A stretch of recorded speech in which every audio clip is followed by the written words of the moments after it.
UPPL नि प्रमोद बर' गोविंद बसुमतारी फेरेंगामोननि थांखियानो जाबाय United forum of ex NDB खौ बोरै धंस खालामनो हागोन बोरै नोरजिया खालामनो हागोन बेनि मोनसे पलिसि लानानै निकृष्ट राजनीति बिथांमोना गेलेबाय थादों। एक्स एनडीबी फोरनि सायाव UPPL सरकार आरो गोविंद फेरेंगा बिथांमोननि थांखिया मा बिनि सोमोन्दै एक्स एनडीबी निफ्राय माखासे बिबुंथि होदों माने खेंफोरथि होदों बिनि सायावहाय बिथांमोनहा मा थांखि लादों बेखौहाय बे भिडिअखौ कमप्लिट नायोब्ला मिथिनो मोनगोन। तो नोंथांमोनहा भिडिअखौ नायलांजोबदो। लोगोसे गोबाङानो बे भिडिअखौ गुबुन चेनेलफोरावहाय मिथिखाबायब्लाबो आङो माखासे आंनि फलोवारफोरनि गेजेरावहाय लानानै फैनाय जाबाय। तो नोंथांमोनहा भिडिअखौ नायलांदो। UPPL सरकार आरो गोविंद फेरेंगा बिथांमोननि थांखिया एनडीबी नि सायाव मा बेखौहाय नोंथांमोनहा मिथिनो मोनगोन आरो खाजानाय मुंख्लं एनडीबी नि अनुष्ठान बेखौहाय मुं सोलायनाय बेफोरखौबो नोंथांमोनहा मिथिलांनो मोनगोन। नोंथांमोनहा भिडिअखौ नायलांबाय थादो। उदालगुरिनि काजियामाटियाव खुंनो थाखाय बिसोरो थामथिम जादों। बे actually united forum of ex एनडीबी नि बा एक्स एनडीबी नि कुनु मोनसे अर्गेनाइजेशननि नङा बियो। बेहाय मुंख्लं बांबोरगोरानि मुङाव मोनसे फाउन्डेसन दङ। बे मुंख्लं बांबोरगोरा फाउन्डेसना बेखौ अर्गेनाइज खालामदों आरो बेखौ स्पन्सर खालामदों UPPL सरकारा। बेहाय बुंनो थाङोब्ला थांनाय UPPL सरकारा थांनाय 4 बोसोराव माने मुंख्लं सानखौ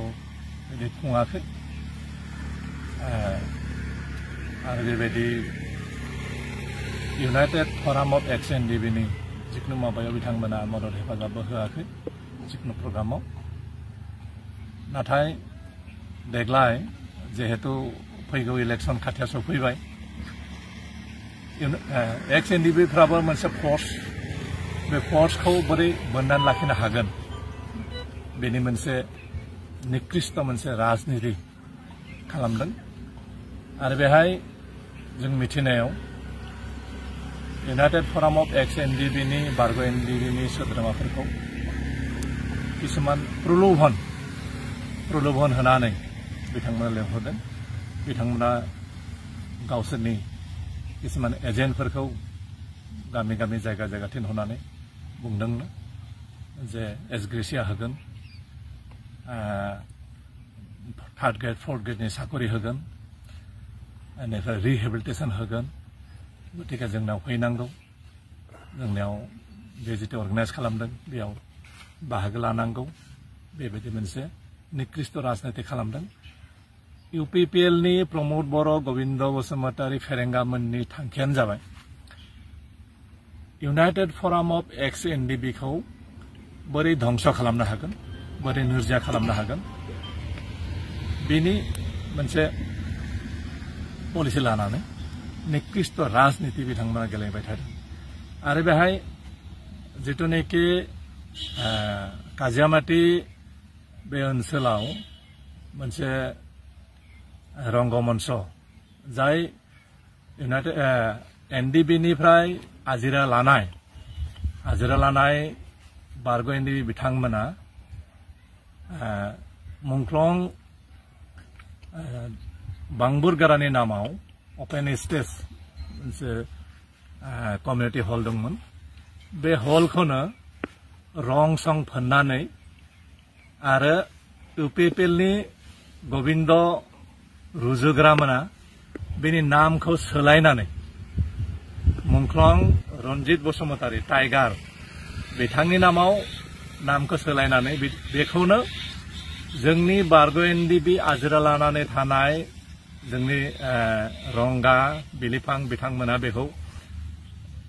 अनुष्ठान मोनसेखौ बानायदोंमोन। बेखौ आरो गावसोर रंसं फोननानै बे नामखौ जोहोलाव बांबोरगोरानि नामखौ सोलायनानै मुंख्लं रन्जित बसुमतारी टाइगारनि मुङाव बेखौ आरोबाव माबाया गोविंद बसुमतारी थांनानै बेखौ ओपनिं खालामहैदों बे जोबोद माने लाजिनांथाव बाथ्रा नंगौ रन्जित बसुमतारियाबो बिथाङाबो सासे फार्स्ट बेस्टनिमोन आरो बिथाङा नेपालाव मुंख्लं जादोंमोन नेपालाव दुथांफ्रा बिथांखौ बुथारदोंमोन बिथाङाबो जोंनि आफादनि सासे मुंख्लं नाथाय बिथां मुंख्लंनि मुङाव गुबुन जिकुनु अनुष्ठान प्रतिष्ठान लाबोनो हायो नाथाय सिगां थाखानाय मुंख्लं बांबोरगारानि नामखौ सोलायनानै गुबुन मोनसे नाम होनानै बेखौ ओपनिं खालामनाया बे गिबि मुंख्लं जोंनि जायनिफ्राय जों मुंख्लं सानखौ जागायजेनदों मुंख्लं बांबोरगारानि नामखौ सोलायनानै गुबुन नाम होनाया बे मुंख्लं बांबोरगाराखौ अपमान खालामनायनि बादै जेबो नङा मानो सोलायनो मोननांगौ बे रंगमन्चखौ ओपेन स्टेजखौ बिथांमोना रिनोवेशन खालामदों